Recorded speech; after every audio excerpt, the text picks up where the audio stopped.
Christopher Bell made it back-to-back trips to Victory Lane in NASCAR's Xfinity Series this past weekend. Bell, who won last week in Kentucky, again took this honor this past weekend in New Hampshire. Christopher held off Brad Keselowski to claim his third W of the season and fourth of his career, and it is the fourth straight for Joe Gibbs Racing in the Xfinity Series at the Magic Mile. What's that? I'd say that's pretty good. Speaking of the Xfinity Series, Shannon, look for a new face behind the wheel of the number 23 Chevy for GMS this weekend in Iowa. 25-year-old Casey Roderick will return to the series where he's made 11 starts in his career. His last race in the series was 2012.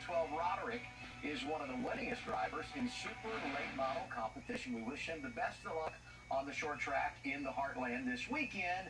And it's time to look back at what happened in New Hampshire. Here you go, the racing night.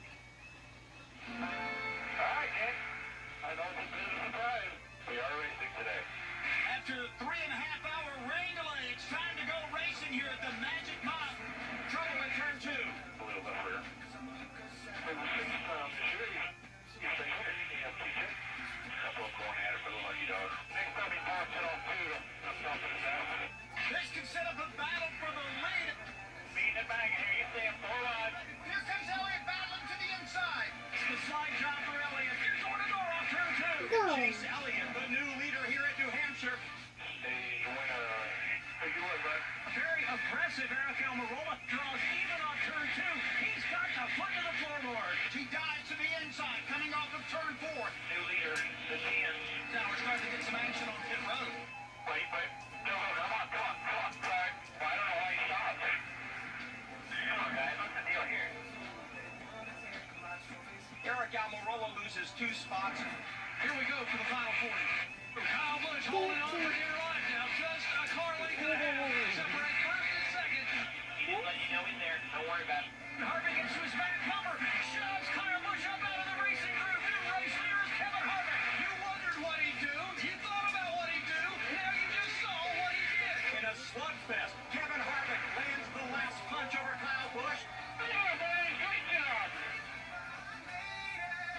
Yep, we all saw exactly what Kevin Harvick did. Now, it sounds strange to call Harvick's last few weeks before this weekend a winless streak, because when you have 5 wins on the season, you can hardly feel bad for the guy, especially because in the last 7 races since his last victory, he's had 5 top 5 finishes, including 2 seconds. Here's what Kevin, who finished first, and Kyle, who finished second, had to say. I had a little bit better car than Kyle there those last few laps, and I got a really good run off turn 4, and I could see some rain on the window, and I'm like, man, I gotta take advantage of this run, and I knew he was going to be tough to pass, and leaned on him a little bit going into 1 and got him loose and up out of the groove and was able to go by it. So, you know, I had an opportunity and was able to make it happen without backing him in the fence.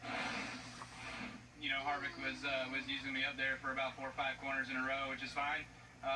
You know, I think he could have made the move work cleaner, but, you know, it's all fair game when you're racing. How you race is how you get raced. Everybody has fair game on Kyle Busch, that's for sure, when it comes to the fan base. So, you know, that's fine. That's how they want to race. That's how I'll race back. But, you know, it's just a bump. I mean, it wasn't a big deal. He didn't wreck me or anything like that. So he did it early enough, but he did it way harder and pushed me out of the groove 3 lanes. And it just takes you so long to recover here that there was just no possible way I could get back to him. So, and I was slower anyways.